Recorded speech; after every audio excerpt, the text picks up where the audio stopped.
This is a miracle. I made it. Okay, well, that wasn't fun.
For this meeting of Sonoma City Council, Monday, September 21st, 2020, the year of everything.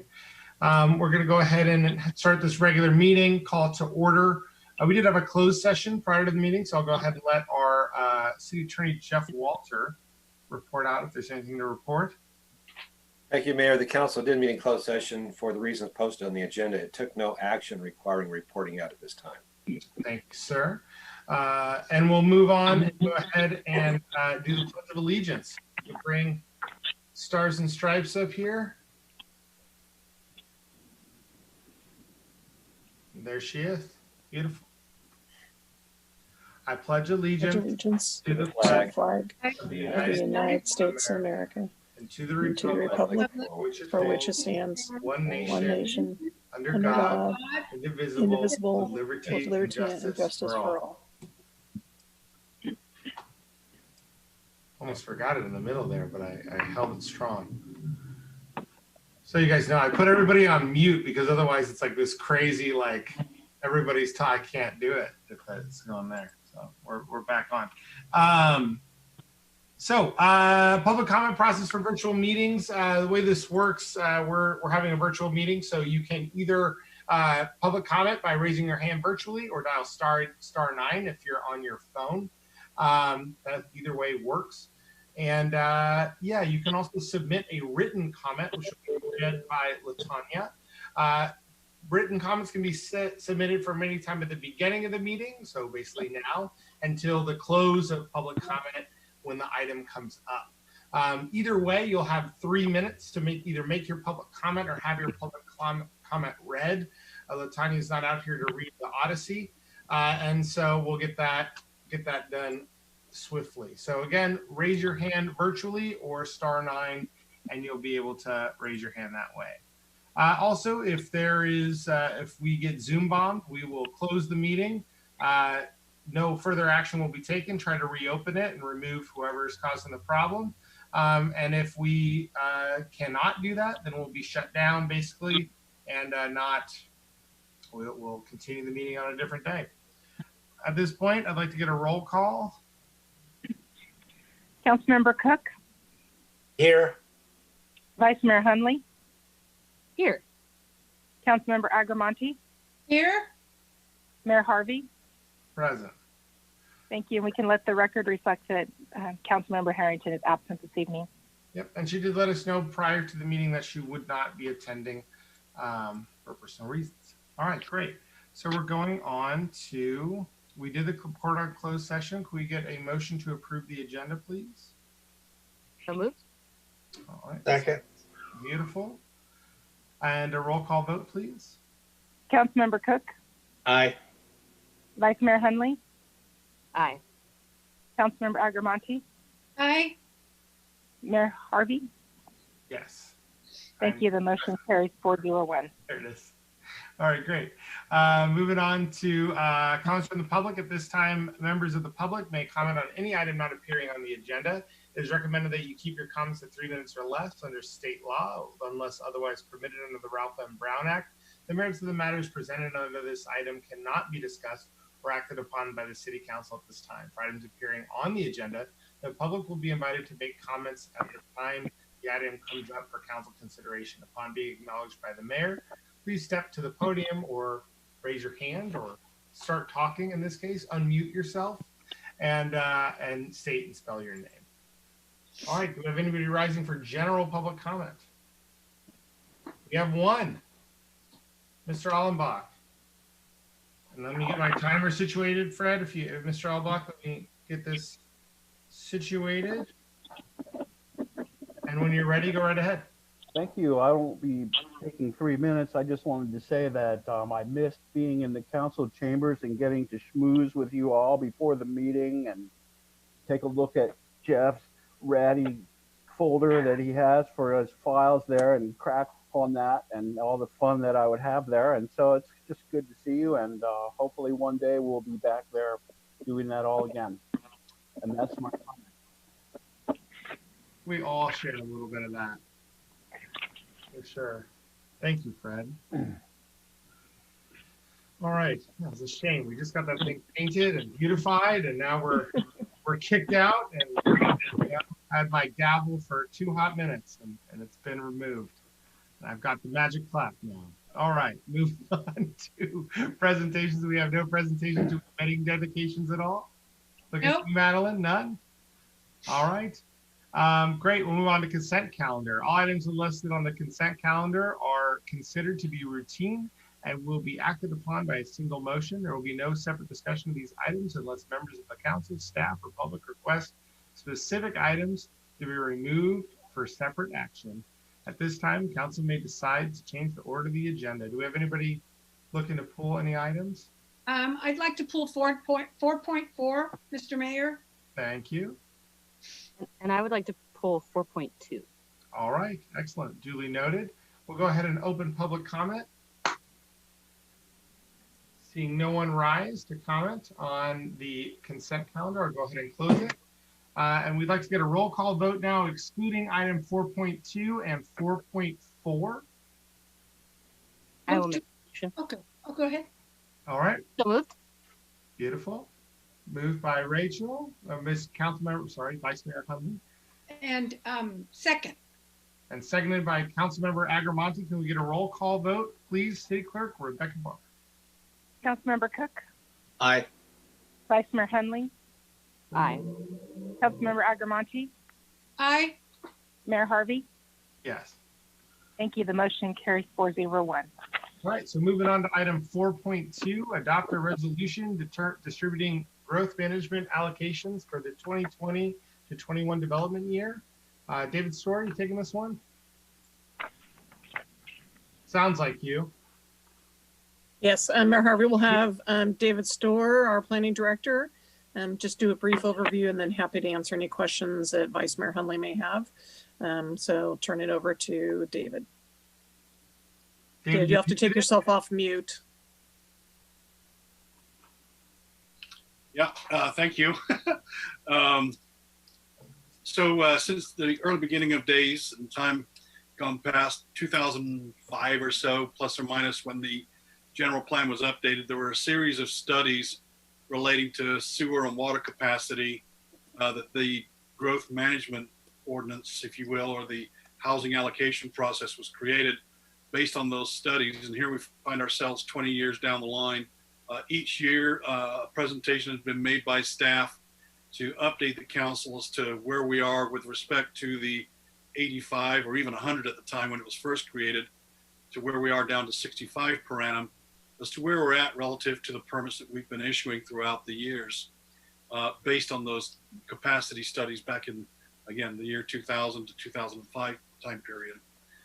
The point of me bringing this up is because the ordinance does require every 2 years, beginning in 2005, a review by the city council to see if this growth management allocation ordinance, so to speak, if it's still relevant and tied to those particular studies. I think it's not going to take too much thought to realize that, you know, we're long beyond that time. And I know that some of those studies may have been updated, but here we are today in the appropriate time in September of each year.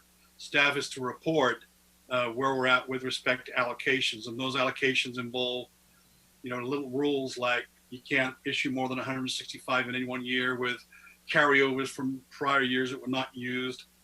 We have provisions in there about 50% of the, when you get to 50% of your number of units that you want, that within 4 years of that, or 5 years, I believe it is, that you then submit a submittal application to do whatever it is you want.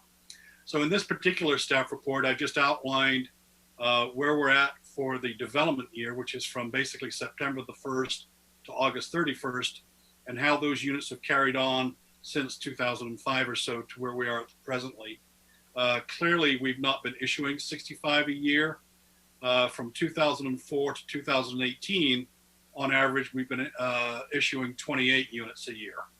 And that is totally consistent or below, if you will, the number that we can do at 65 units. So the point about this year's study that I'd like to point out is very simply that all of the people that have submitted applications for GMOs, if you will, have now all received them, but for one applicant that will still need to get some more in the next 3 years, that will then take them up to 100 units. And again, you're only allowed to get 20 units in any one given calendar year, or excuse me, development year, as I just outlined. So that concludes my general comments, and happy to try to answer any questions. Vice Mayor Hundley, do you have questions? Well, I'll just say why I pull the item was that this just was a reminder that this is something that we do regularly, but and we've talking about it. I don't think that we've had this sort of review of whether it's relevant and whether it's fitting what our needs are today. And so in light of one of the properties listed on there being a rather large parcel, and it being anticipated that would be similarly large parcels on the south part of town that we perhaps might want to be used efficiently, that it would be good for us to have a conversation about our growth management ordinance and how it could be, whether it is supporting the goals that we have. So I wanted to remind ourselves that this thing is there and that it's going to keep doing the same thing until we change it. Yeah, and Vice Mayor Hundley, if I can, thanks. You just reminded me about the Saponi site. Kathy and I worked on an email that we sent to your council today that talked about that property no longer being within the control of De Novo Homes, or their Civic Properties Group, I think is their name. And that they did tell me that they believe that property is back again on the market. So the 20 that were allocated, when did they apply for that? Predates my arrival. They will need a total of 100. And so I think they've already got 50. This year we'll give them another 70. So they'll need to come back for 2 more 20s. Maybe they need 120, I forget. I put it in the staff report. The number's not coming to my mind at the moment. But they need to come back 2.5 times technically, or 3 times. I think they've got, I think it's 70 and 120. This will be, if they get the 20 this year, then they come back for 2 more 20s and then a 12, I think it is, or something like that. Before anyone, so the allocations, they have to be given prior to any of the use permit process? Any development. In this case, you may have noticed that all of these GMOs have all been in lands between the city limits and the urban growth boundary. There's been the Merlot properties that have now received all of their 80. That's based on 20 units per acre, and there's 4 1-acre parcels. And I believe that, and Doyle has received all of their 50 or so, I think it is. So they're ready for development if they want to, approach the city, in which case Doyle did, Zaponi did through De Novo Homes. And I'm in conversations with Mr. Merlot as we speak. David, can you maybe just clarify the council in terms of, does a developer have to wait to have all the units before they can even apply for the use permit and start the planning process, or is that start the building permit process? So what is when does the gate open for a developer?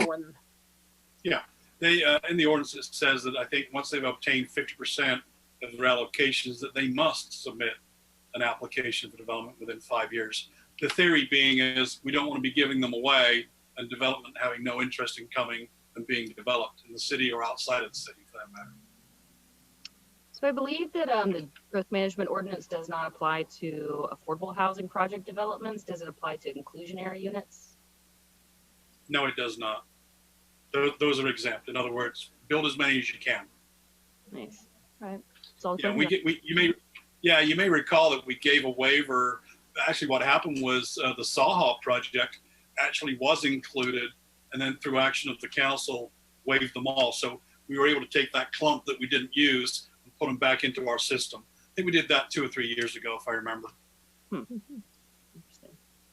That's all I got. Yeah, maybe just to wrap up, I think council staff's intention as we look at the housing element in that process, this is one of the policy pieces that as council embarks on that, it would be appropriate to step back and look and see how does this fit within that. Yeah, this is something I brought up to David a number of times. I know, especially after Healdsburg did a GMO change where they exempted all units that are 160% of AMI. That creates middle-class housing and people that don't have to basically fight with people who have more money than them to be able to purchase homes. So yeah, I think there's definitely good reasons. And I've talked to developers that have struggled to put a large project forward, or a large, efficient, to use Vice Mayor Hundley's term, project forward. And it's something that's worth considering and definitely worth talking about. So I would support that as well. And yeah, I think it's great, and I appreciate this being pulled so that we can have this discussion. All right, do we go out to public comment on this now? All right, go ahead and open it up for public comment. And I see Fred, no shock there, already hand in the air. Okay, I had a few questions about this. I'm really curious about what the merits are for approving an annexation. And I chatted with some LAFCO staff today, and it seemed like that they would have really no problem with approving it unless the owner disapproved, and the city wouldn't be able to handle it. So LAFCO doesn't seem like it's going to stand in the way.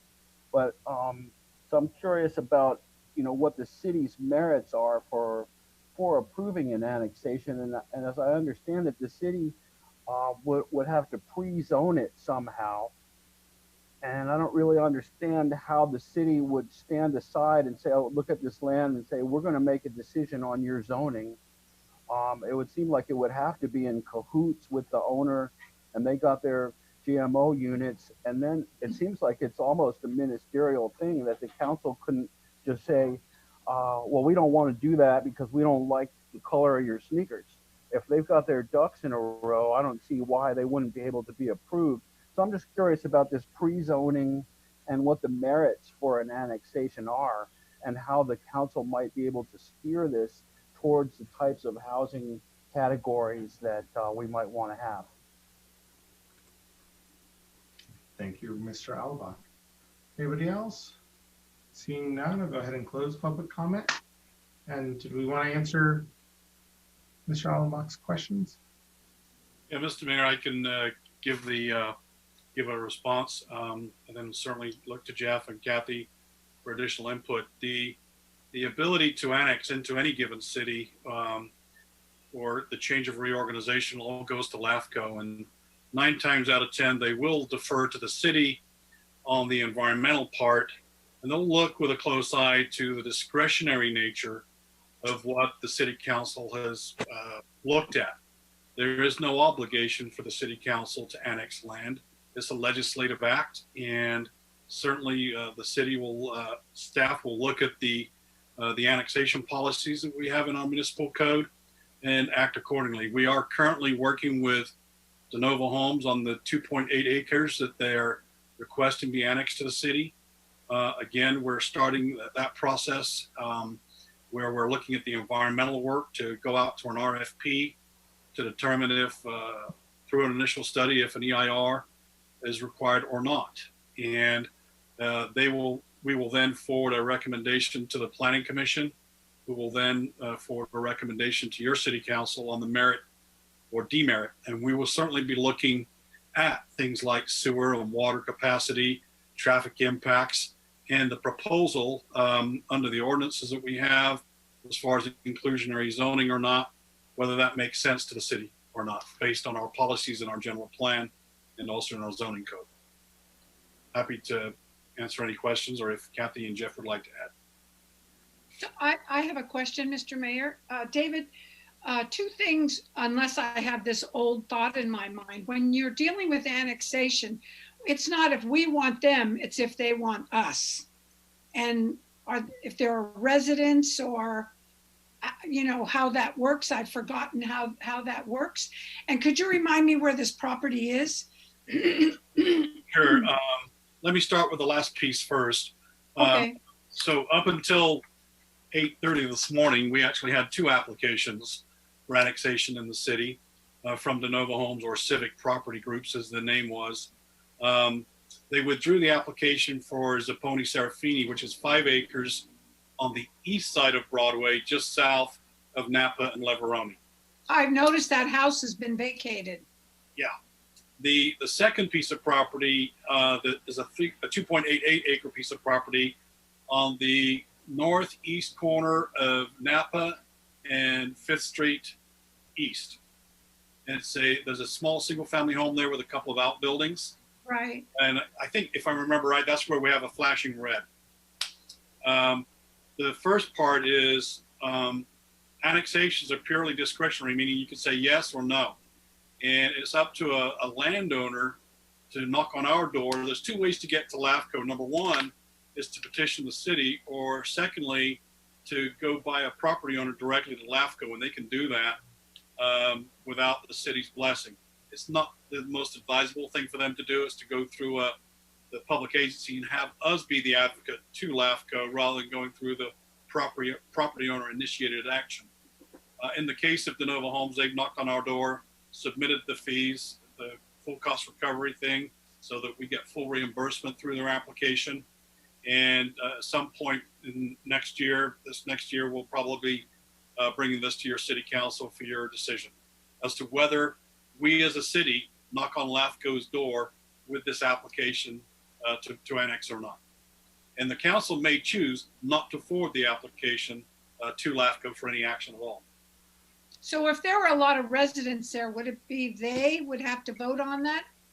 Yeah, in this case, it's just the one property owner of the 2.8 acres. But if you're talking about, let's say, a 40-acre piece of property that's got 300 people living there, then yes, they would have a vote within that. On the other hand, another example would be Traintown, for example. You've got one property owner, 4 parcels. We could choose to bring that into the city through annexation under without a protest. There's a streamlined process to do just that. And the property owner could be kicking and screaming, and yet LAFCO would basically, under the law, in my view, almost be compelled to annex that to the city. So there would be no protest provision if the property owner didn't want to come into the city for whatever reason. And the same with the situation I just spoke of a minute ago. If you got 300 people and there's a vote overwhelmingly not to be brought in, then I think the city council would certainly respect that and not force it under protest. Thank you.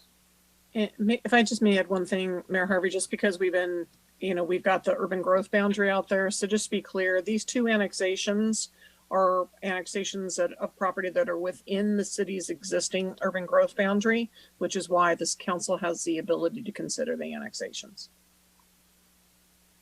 In light of the forthcoming anticipated annexations, this seems like something that we should talk about probably faster than the housing element item is going to move. So it's I think that we knew that this was something on our list that we could take another look at and see how it could better align with our housing goals, and I think that we should do it sooner than later. And also, I'll make a motion to approve this item. Second. Okay, roll call vote. Councilmember Cook, Aye. Vice Mayor Hundley, Aye. Councilmember Agrimonti, Aye. Mayor Harvey. Yes. Thank you. Motion carries 401. Great. Moving on to item 4.4, adopt a resolution to accept request. That's a new word for me. From John B. Vanson's Trust and program the funding for a future cemetery capital improvement project. Thank you, Mr. Mayor, for pulling this. I spoke to our city manager, Mrs. Capriola, this morning, and I was headed down the road to success in my head, and I was wrong. And so I want to draw your attention to the second paragraph, if you want. Middle of the paragraph, it starts with the expectations of the decedent, and he actually specified what he wanted to do with that. I had a totally other idea, and I actually underlined it, so I thought, well, that can't be true, but that Kathy said, yes, that's right. So I appreciate that. And so I looked at that, and one of the things, the reason I'm just bringing this up is because, as usual, we have some very serious problems with the cemetery. And I think you all received something from our city manager regarding the status of our cemeteries. And there's no need to read them if you've seen them. I think it's pretty serious. So the reason I'm bringing this up, initially I thought if it was the $49,000, we might be using that for a study to find out how and a strategy for this, for the cemeteries. And I find that may not be true or possible. But my request is I certainly would obviously say I want to accept this request from Mr. Vason. I'm sorry, I hate not being able to pronounce his name, but I would like to sort of delay any discussion on the money as it moves forward. So that was just what I'm requesting. And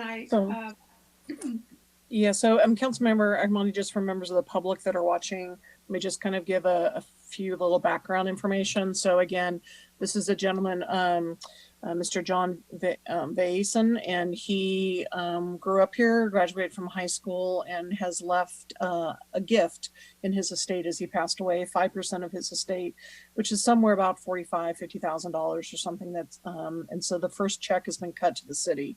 So again, this is a decision the council gets to decide. Do you want to accept the check or not? This has taken a little bit. We have talked with and we've been working with Attorney Pistol out of Jeff's office. And the issue here, the original, the bequest basically was that he wanted to have this money used to provide a stairway and parking access and maintenance to the 2nd Street East entrance to the Mountain Cemetery.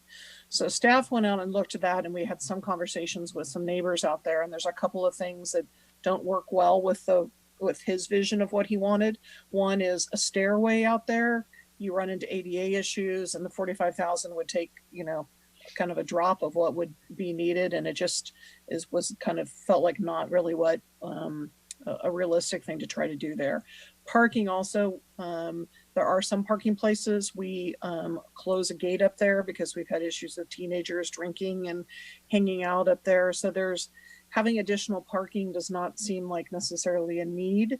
There are maintenance issues. There are some aesthetic issues that could be, there's some drainage issues that are causing problems to the neighbors, and an ability to maybe make that look nicer, some better signage, et cetera. So we did, our city attorney's office did have conversation with the estate attorney about some of these issues. And so my understanding, the way it's come back, is that the trust doesn't require any mandated use, though typically if you get a gift, you're trying to meet kind of the intention of what the giver gave. So here, what staff is recommending is, one, you accept the resolution accepts the gift. It authorizes either the city attorney's office and city manager's office to do any signing for that. And then we're just saying to program the money in to be a capital project for the cemetery. Now, you decide that in the scope of that as part of budget for next year. My understanding, and I'm looking at Jeff, is, again, if council wants to go a different direction, you can program this. We could also just set it aside for you all to talk more about it and have a broader conversation in budget next year. So again, the staff recommendation, what's written in the reso, is just to program it generally in terms of for cemetery infrastructure, and to be determined the specifics based on future conversation and direction from the council. And if you don't mind, Mr. Mayor, I hear what you have to say, but it seems as if it's a moving target, because we can't meet his request in any way but maybe there's another way to find what needs to be done there. I know my suggestion is, I really feel was not appropriate, because it really is far away from the request. But so I just thought, I wanted to pull the attention to everybody. Valley Cemetery has no full burials. Veterans Memorial Park, no full burials. And Mountain Cemetery, no full burials. So I just think we need to know that. There's more numbers that the council is now aware of that I think is really important, and we really need to have some type of a plan as we move forward. This may not be where the money will come from, but I thought I'd just pull it out. And I just wanted to say one thing, that Jack Vason was, he actually is deceased, passed away June 8th, 2018 at 3 p.m. after a memorial service at the Fort Myers Officers Club. In lieu of flowers, family requests donations to a favorite charity. And if you will, please take a moment to remember the men of the USS Utah, USS Raleigh, USS Tangier, USS Starling, and USS Hainesworth, who lived the rule ship first, shipmates second, self last, and fought so hard to guarantee the freedom we all have today. I thought that should be added to what we were talking about. So I move to approve, but with a request that we hold the money and put it aside. We do have to go to public comment first. Can I Okay. ask you a question? On the general subject of cemeteries, I know at one point this was on the list of things to have I think we probably even have a subcommittee about it to talk about the future of our cemeteries. What's the status of that? Well, There's been a subcommittee, and as council's fully aware, from emergency to emergency, that has taken us to have to deal with what is urgent versus sometimes what is important, because what's urgent and important. And then, so this is something that, I think I'm hopeful coming out of COVID, kind of after some point, maybe 21, this could be picked up sometime in 21 and some initial work. But council is going to be able to have a conversation. I think, with the new council coming on board, probably January, February, what are your initiatives? What are your goals? What do you want to spend your time on? And if this is one of those projects for the council, then that's something that could be picked up. There's been a number, as council knows, a number of initiatives that have been completed. So from vacation rentals to tasting rooms to cannabis. So some of those key initiatives, minimum wage, there were a number of initiatives the council had over the past few years, and they have been completed. So it is the time for council to kind of put together their next 2-year plan and make a determination of what are your priorities. so as city manager, I think you're aware, I don't know where my copy is. And David, I think you had a copy of the study that was done, and I don't even know when now, but it was a strategy to how we move forward with different suggestions. So that, and I think there have been a couple of subcommittees or ad hoc committees, whatever we were called. But as Kathy has said, you know what, we've had 3 horrible years. And I certainly understand that. However, I think it has the success of these cemeteries have a lot to do with our economy, because the answers now are you can't have full burials anywhere. And there are people who are not comfortable with that. So I just wanted to bring that up. That's why I'm saying thank you for just discussing it. All right. We'll go ahead and open it up for public comment. I see Fred Albach. I couldn't resist commenting on this because I'm somewhat of a local expert on the cemetery. You may know that I wrote the cemetery walking tour brochure, and I do an annual couple of tours for the Overlook Trail to benefit the Overlook Trail.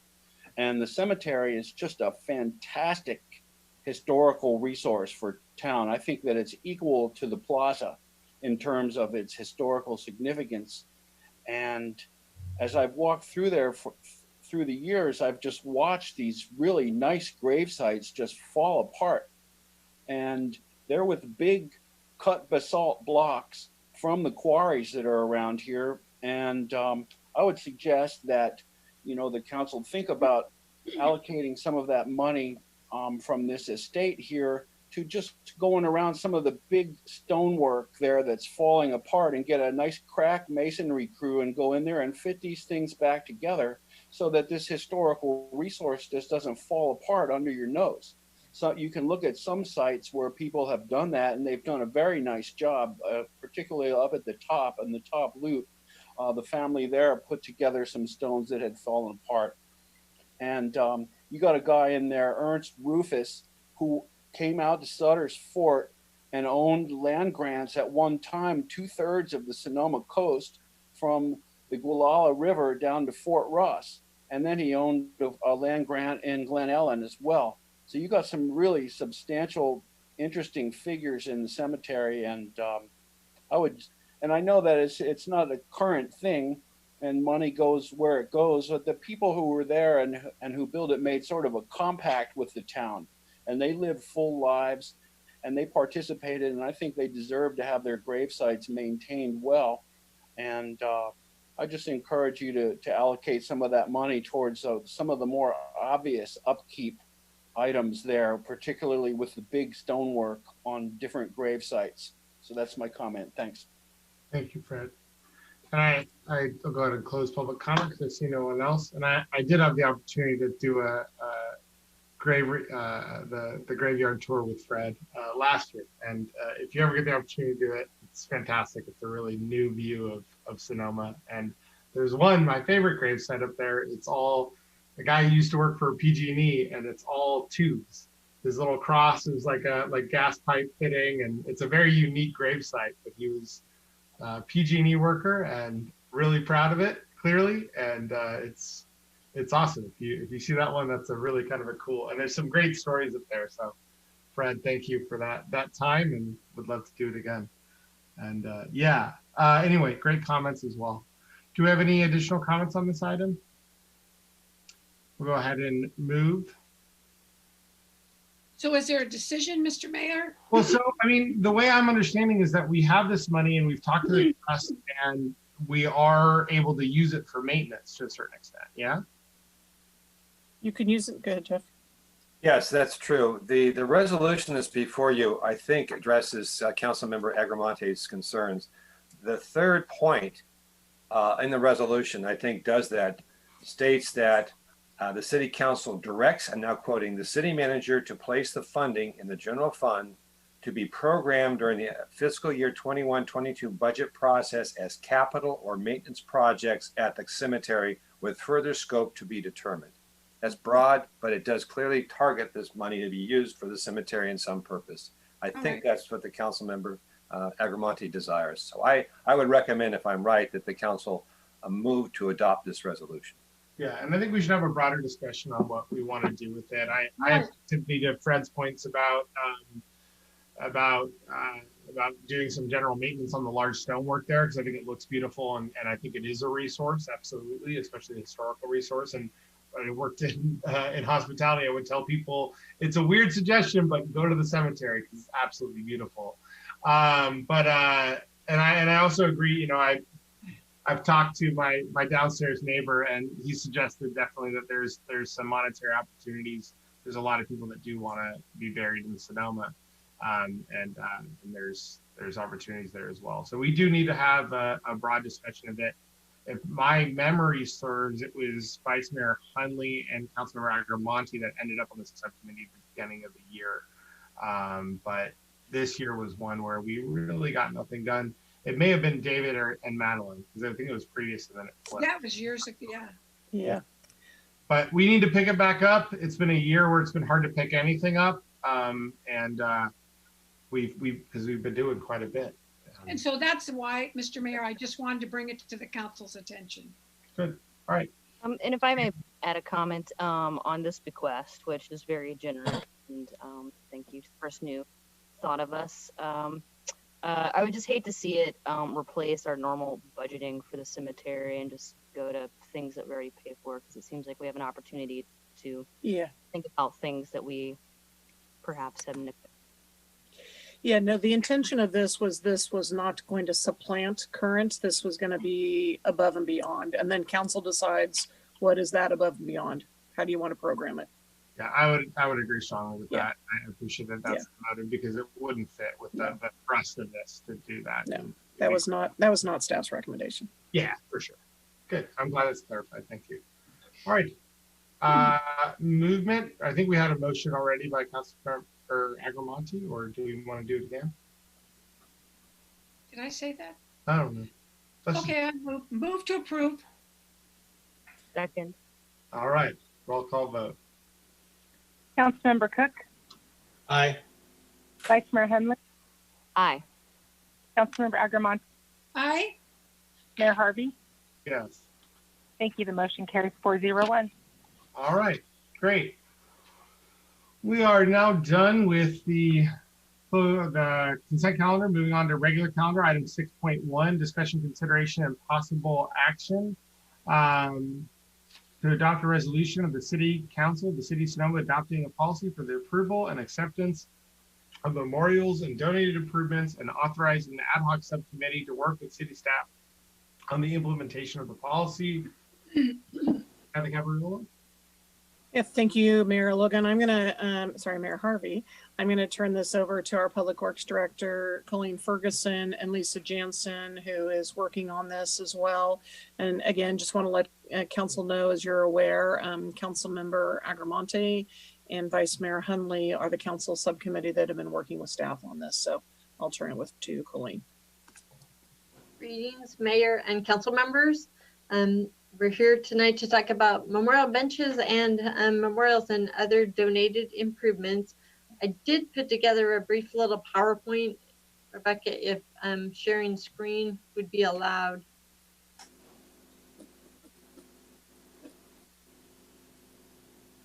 Yeah, of course. Okay, this will help keep us on track. Can you see that? Yes. Yes. Okay, thank you. I know there's been an interest for quite a long time about having a memorial bench policy. Just a little background. Obviously, we see a lot of memorial benches in the city, especially along the bike paths. Some time ago, we decided that we had enough benches out there and stopped installing more memorial benches on the bike path. And so it's just kind of been in abeyance for a while. And so now we're picking it back up and talking about benches and other memorials, but talking specifically about what's covered in the policy about benches. So the policy says no memorial benches in Plaza Park. It says that the Montini Preserve, which has a limited number of benches discussed in the management plan with the Sonoma County Agricultural Preservation and Open Space District for benches on the preserve. So that management plan is something we are required to follow for the open space easement on the preserve. So the proposal or the policy proposes to go with those bench locations and to follow the same stone bench design that we see on the Sonoma Overlook Trail. And you can see one of those benches here in the slide. And then for the Sonoma Overlook Trail, the Sonoma Overlook Trail stewards have done a great job managing the approved bench locations on the Overlook Trail and maintaining the benches. So the proposed policy would keep that as it is, where those benches, maintenance of them, and any changes regarding memorial benches on the Sonoma Overlook Trail area would be led by the Sonoma Overlook Trail stewards. So in terms of specific bench locations that aren't on the bike path, that's what the policy calls for. As far as benches along the bike path, we have about 70 existing benches in parks and along bike paths right now. They're a wooden design. There's an image shown of a bench at Depot Park here, and you can see the bench, and then you can see a little plaque in concrete on the side in the ground next to the bench. The benches often, well, and there's a couple different designs of the wooden benches.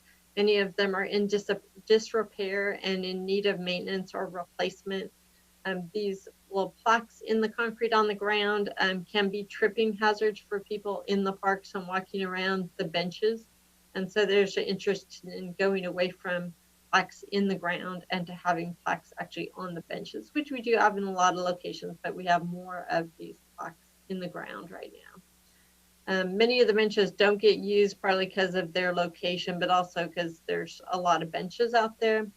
And we do have 21 people on a waiting list to get a memorial bench along the bike path. As far as the proposed policy for new benches along the bike paths, staff's interested in a durable bench design that would allow up to 3 plaques per bench. So we could have lots of memorials without having lots of benches.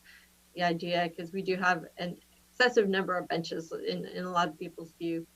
We would have concrete pads under the benches for better durability for the benches, for weed control, so we don't have to try to weed whack under the benches, and to make the maintenance more streamlined around the benches.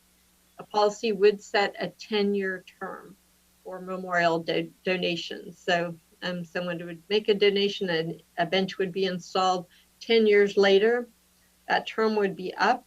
That individual would be given an opportunity to renew their donation for that location would be made available to a new donor. If the individual chose to renew their donation, that'd be another 10 years. And after 20 years, that donation would stop and that location would be available for someone else who wanted a memorial along the bike path. The donation amounts are proposed to include the cost of the bench, the plaque, staff time, and 10 years of maintenance.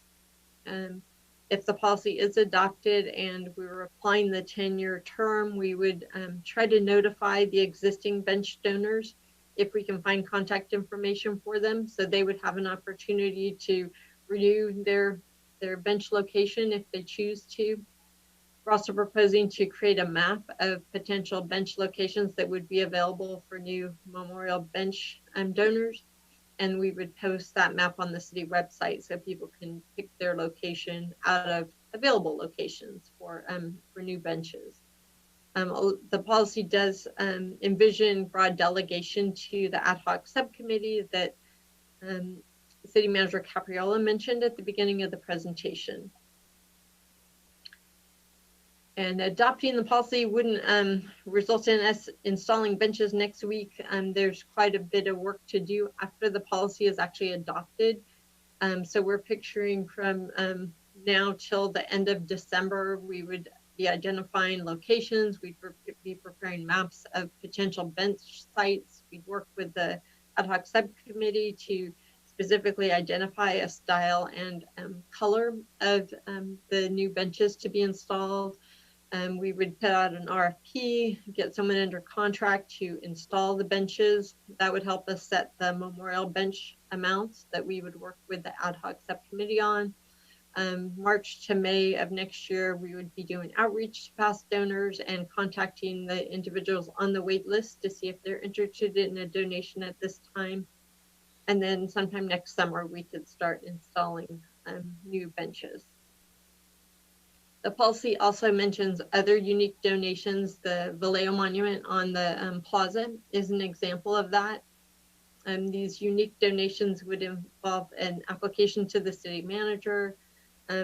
Any donations that are considered suitable would be brought to City Council for final approval or disapproval. Any assets donated through this process would become the property of the city, and there would be a donor agreement associated with these assets. So that's a quick broad overview of the proposed policy, and I'd be happy to answer any questions. And do you want to express appreciation to Lisa Jansen for her work on this? Do we have questions from council? No, none. All right. Oh, Rachel, we can't hear you if you're trying to talk. I just wanted to, before we get into it, thank Madeline, because she's the one that's been driving this, and it's something not unlike the cemeteries that needed to be done, and she has made it happen. And as you'll see from the policy, it's very detailed because these issues are very complicated. But I want to thank Madeline as my subcommittee partner for doing a great job on this, and it was wonderful to be part of it. Yeah, thank you. Thank you so much. I think our last duty, Rachel, is to go look at benches unless they've got a good idea, because the metal ones that are coated may work, but I don't know. There's a lot more to talk about. Great. So seeing no other questions from council, we'll go ahead and bring it out to public comment. So public comment is open. I can't see because we're sharing, but I've got nobody coming up, nobody raising their hand. So go ahead and close public comment. Bring it back to council. Any discussion on this? I just have one thing, and Rachel, you certainly can chime in. I see the resolution, the second whereas this policy should be updated periodically. Could we say every 5 years or whatever, rather than periodically? Because somebody will say, well, when was that periodically started? So maybe if we could actually say at 5 years, because after the approval of a 2020 resolution. or 10, you know, whatever, but not periodically. I think that makes sense. Yeah, I think we probably have a lot of things that say we're supposed to review them periodically, but have we? Probably not. So I don't know if it's, you know, maybe like either 5 years after we adopted this or 5 years after we place a first bench. But makes sense. So I think I think our recommendation, just make it 5 years after you are approving this, because there'll be a reso and a date, and that'll be far easier to track than the date of the bench. Totally, that makes sense. Yeah, That sounds good.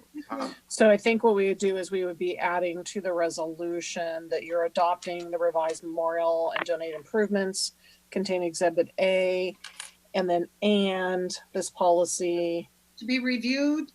shall be reviewed by the council 5 years after its adoption. I have one question. Okay. I have one question on this. Is there a limit on how many plaques can be put on a single bench? Very good. The proposed policy calls for up to 3 plaques on a bench along the bike path, and discretion, broader discretion for the stone benches up in Montini Preserve. Okay, cool. Or if one person just wants it, that's $1,000. Is that right? Or am I wrong? We're still going to talk about the amounts and set those as we go. All right. Great. And what I'll add about this policy is that the idea was to continue to begin allowing people to have this opportunity again, because we had closed the program because we had ended up with so many benches, and then we weren't really sure what we were doing. But that, which is where the idea of shared bench came from, which is a little bit different. In the past, everyone got their own, but it was more to allow more people opportunities, but also sort of building into so that the future city councils, these benches will be picked for their life, and then it won't be a situation like we have in some circumstances where things have happened in the past and then we don't have money to pay for it, so we have to find money now. So it's sort of looking ahead to like cover everything that you need, and so no one is ever having to go back and pay for something that someone else did. So I think it's pretty smart, and I, you know, especially on the benches on the hill, we talked about more than 3, just acknowledging how limited those are, because I'm sure a lot of people don't want to see benches every 10 feet on the trails either. Great. Yeah, maybe there's an opportunity in the future to look at options other than benches where people can more memorialize, but not make it a seat. So yeah, great. That's all good for reviewing, and thank you to the subcommittee for your work on this, and thank you to Lisa Jansen and to Colleen Ferguson, and yeah, and Madeline for pushing this, definitely. All right. Any other comments or questions? Great. Get a motion? Motion to approve, and does that need to include an amendment about the 5 years as amended? Yep. Thank you. Second? All right, roll call vote. Councilmember Cook, Aye. Vice Mayor Hundley, Aye. Councilmember Agrimonti, Aye. Mayor Harvey. Yes. Thank you. The motion carries 401. Great. Awesome. Moving on to item 6.2, consideration, discussion, and possible action to make an appointment of the non-voting youth member to the Community Services Advisory Commission and provide direction on the 3 existing vacancies. Turn it over. Is it Kathy or Lisa that's running this one? I'll turn it to, this is our city clerk. All right, great. Rebecca. Oh, there we go. Good evening, Mayor and council members. Tonight we'll be in the council to consider making an appointment to the CSEC youth member position, and then also to provide direction on 3 other existing vacancies on the CSEC. In 2018, the City Council created a non-voting youth member position on the Community Service and Environment Commission. Since that time, there have been 2 young ladies who have served in this capacity. First, Jacqueline Torres, and most recently, Twyla Summers, both with seemingly with much success.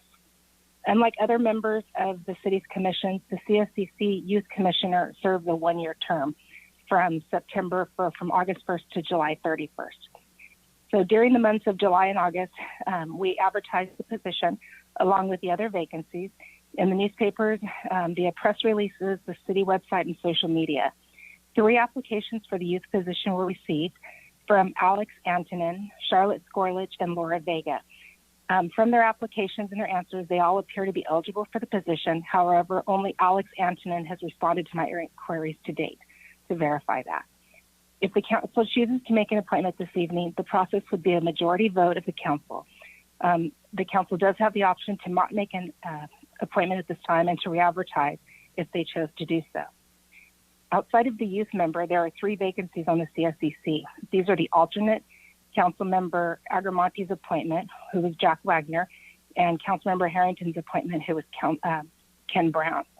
These vacancies were included in the recruitment that was concluded in the months of July and August. During that time, 3 applications were received. However, none of them were eligible, as all 3 of these positions require the person to be a qualified elector of the city. Per the council's commission appointment policy, all of the commission and committee seats will be up for consideration in December and January, except for the direct appointments of Councilmember Agrimonti, Vice Mayor Hundley, and Mayor Harvey, as those follow your terms. Staff is requesting tonight direction from the council as how they'd like to proceed with those. The option before the council is they can reopen the recruitment for just these 3 positions, to open a recruitment for all of the positions that will come up for consideration in December and January, and or do nothing at this time. It's important to note that if the council does choose to only open the 3 seats or do nothing, automatically per the policy of the council, the recruitment for all positions will be open up mid-October. So at this time, I would ask that concludes my report. If you have any questions, I'd be happy to answer them. Questions for? So I do have a question. I'm sorry, Mr. Mayor, Rebecca. So we have a choice this evening for one of the 3, Alex, Charlotte, and Laura. We can do that. There's those, right? So that's available to us. And only one has only replied, Yeah, what happens is they answer during the process, they answer specific questions that by their answers, it usually shows you that they're eligible. And the eligibility for the youth members, they have to be between the ages of 14 and 18, and they have to reside in the, I think it's the Sonoma School District. That's how we did it through the commission and committee policy. From their answers, it appears that all 3 of them do, but I always like to reach back out to them and get ask them those specific questions and get a verbal reply. I have not heard from 2 of them. So Alex is really the only one.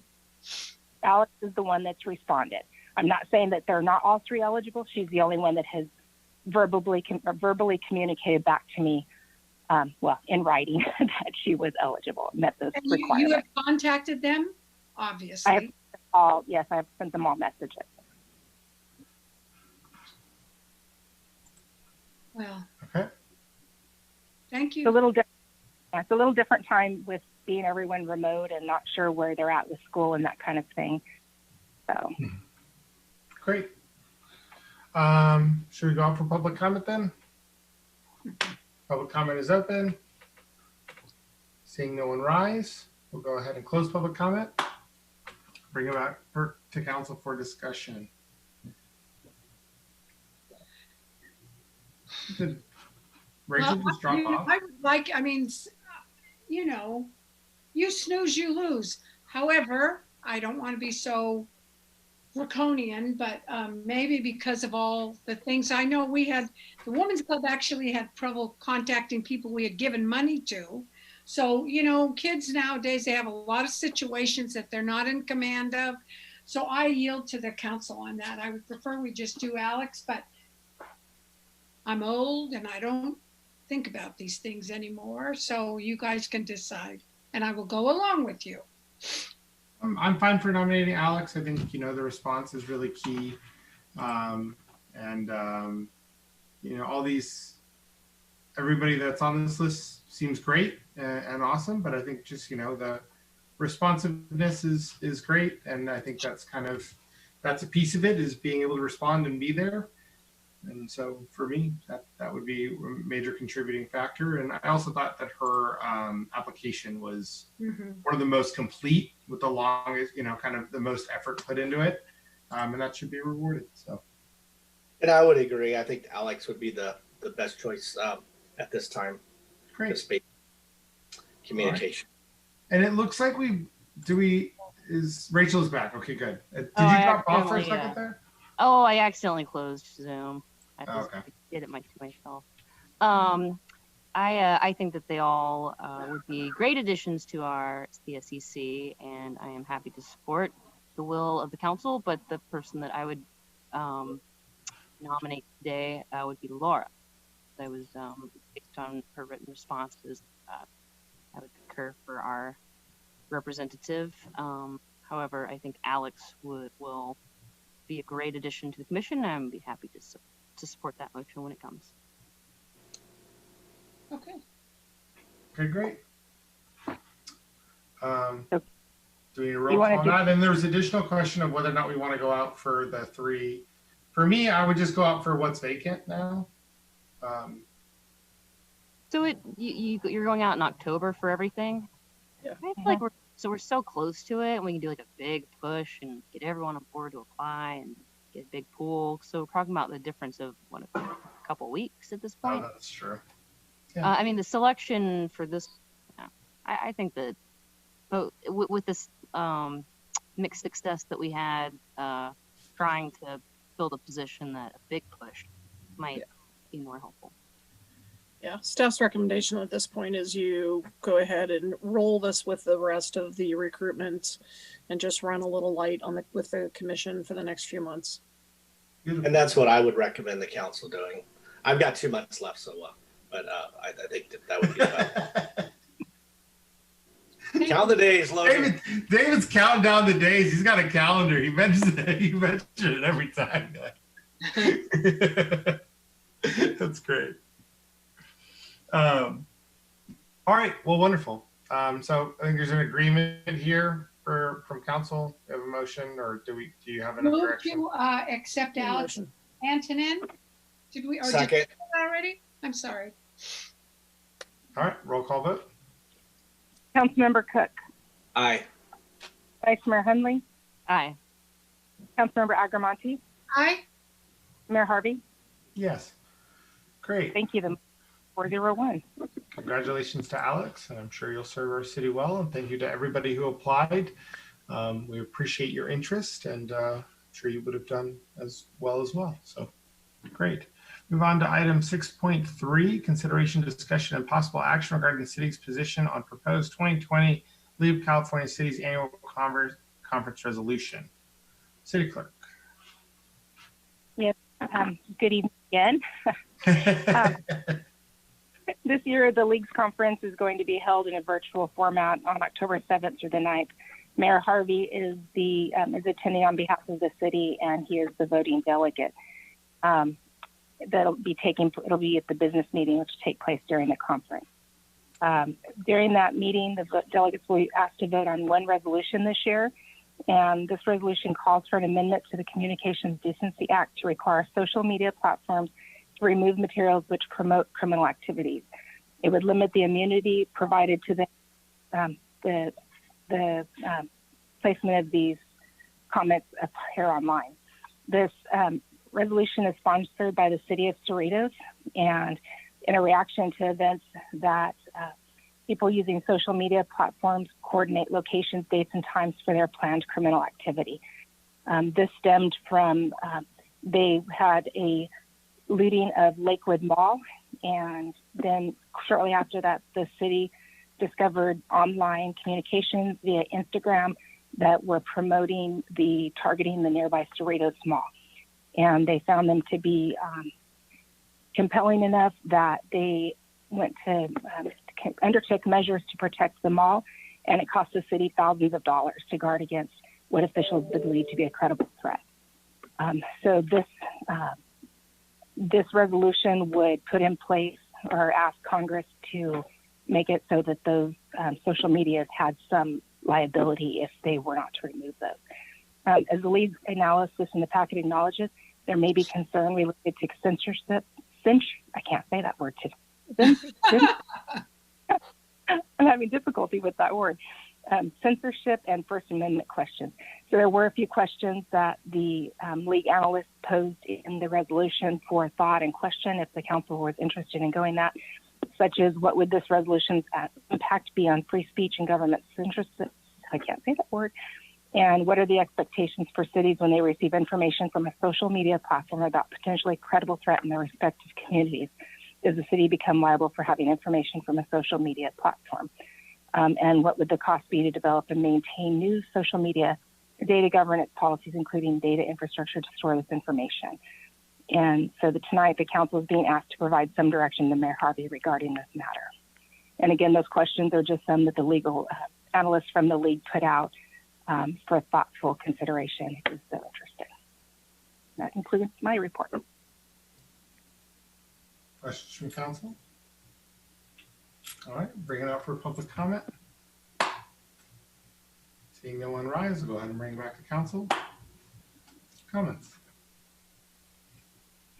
I will not be supporting this. I think it makes sense in theory, but social media standards are disproportionately used against people of color in their on Instagram and social media or on Facebook. And I just feel that adding something else like this is going to be used in the same way, and that the underlying crime itself, if someone's aiding and abetting a crime, it's already a crime. So I wouldn't support it. Comments from other council members? Well, I like what I was sort of on the borderline, but I think from what I heard Vice Mayor Hundley say, it certainly makes sense to me. So I don't know. I don't believe I could support this. It's sort of lightweighted or something. I don't know. Maybe our city attorney, does that seem a lightweight? Well, I'm not asking. That's what I'm just saying. It's a comment. Okay. Yeah, I mean, I think there's some concerns here too that you might have, I mean, social media companies already do a fair amount of surveillance, at least for like reasons of advertising and the rest of it. And digging deeper, the kind of platforms they'd have to build to prevent this from happening, obviously, if they had increased liability, there could be some significantly unintended consequences there that I could see happening. I do think, you know, some of the argument that they make that they're just kind of like a amorphous pass-through, and whatever happens on their platform is what happens on their platform, and it's not their fault, is something that really does need to be discussed at higher levels, but it's not something that I'm an expert in or can really state an informed opinion on. But I think there's good reasons to be concerned with the kind of increased scrutiny here and the increased kind of potential for legal action to be taken against members of social media. So I'm comfortable with council's direction here so far. Yeah, and I'm fine with it. I mean, taking no action. I'd rather say my vote would be do not take a position. Okay, great. So at the meeting, I'll abstain basically then, and that's how the city of Sonoma will go. Is that comfortable for everybody on council, or is there a majority view for a no vote? I'd vote against it. I don't know how they're going to do it virtually. In person, it's crazy because everyone just yells really loud and they're like, it's passed. And they're like, how did you know that? Everyone just screamed at the same time. Yeah. You'll be more civilized when you do it. Maybe it might be actually more effective because maybe they'll use a poll where you have to actually click on the screen. That would make more sense. Like the screen turns red for no and green for yes? I don't know.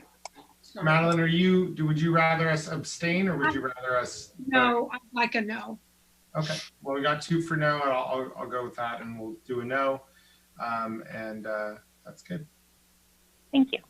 All right, thank you, appreciate it. Do you want to, sorry, do you want a formal vote here?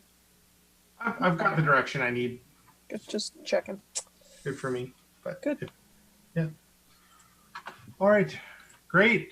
That's it for regular meeting. Council member reports and comments. Anybody got reports out from the subcommittee? Holy cow, it's 7:15, Mr. I know. Mayor. I know. We did it. Madeline, there's this potentiality of a CRV thing that's going on. Oh, thank you. Yeah. As I understand it, and probably our city manager knows it better than I, but I believe that there is a grant for $1 million, and what they want to do is get a mobile unit to go to different sites for recycling. So it wouldn't sit on the site, say, for example, Safeway. And I think Safeway said no. I don't find that unbelievable.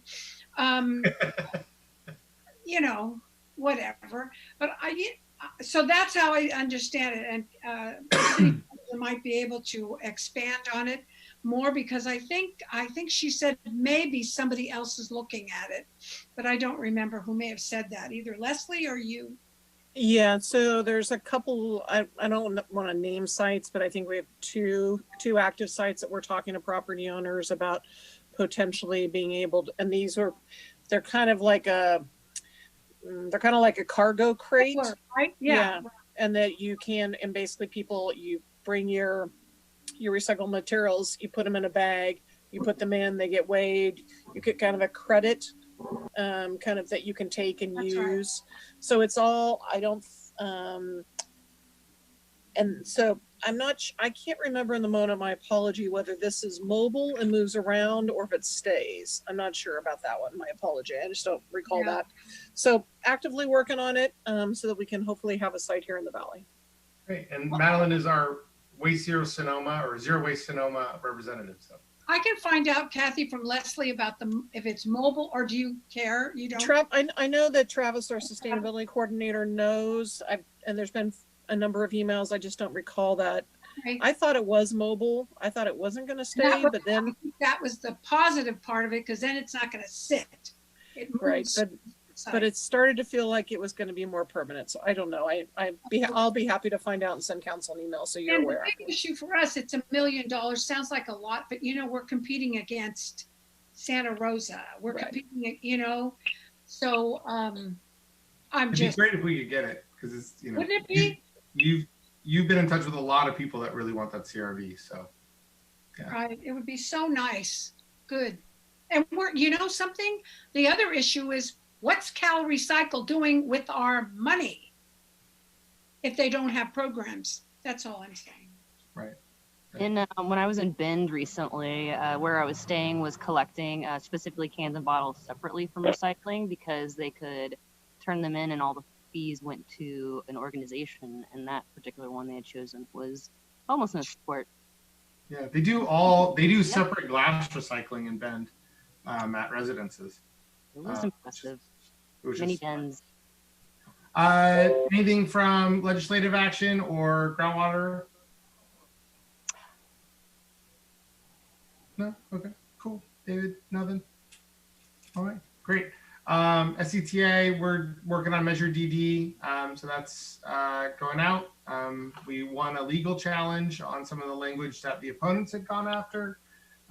They were completely incorrect on how the money was used, and it's been well oversighted and well leveraged under Measure M.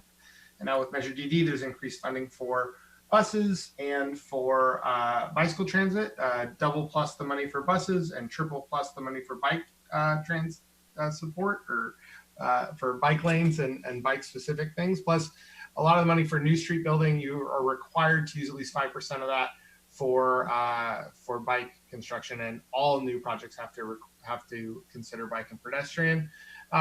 The other thing that I thought was really interesting from a report that we did with the buses was that 85% of bus riders are low income. So when you think about a bill that is a sales tax, which often can be seen as something that is disproportionately affects people of low income. It also helps them in this case because they are the predominant bus riders. This would help support things like the fare free shuttle. This would help support things like increased ridership. And the bus does stop at Los Guilicos now as well. So it supports some kind of the ability for the homeless population to move.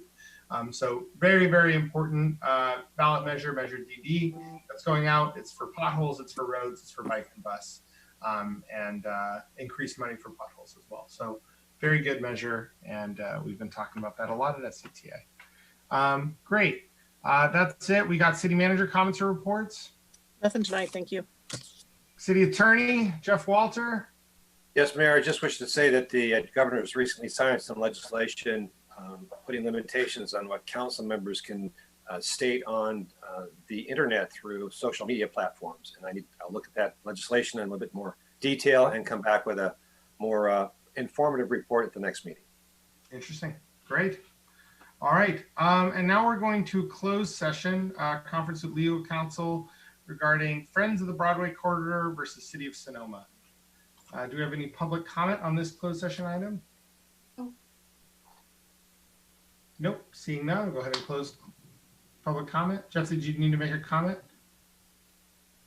No, I think we are planning on leaving this meeting and then coming back under a different passcode. Okay. All right. Thank you. Well, okay. Same as the earlier one. Same as the earlier. Oh, the early. Okay. Thank you. Yep. Thank you. Bye. Goodbye.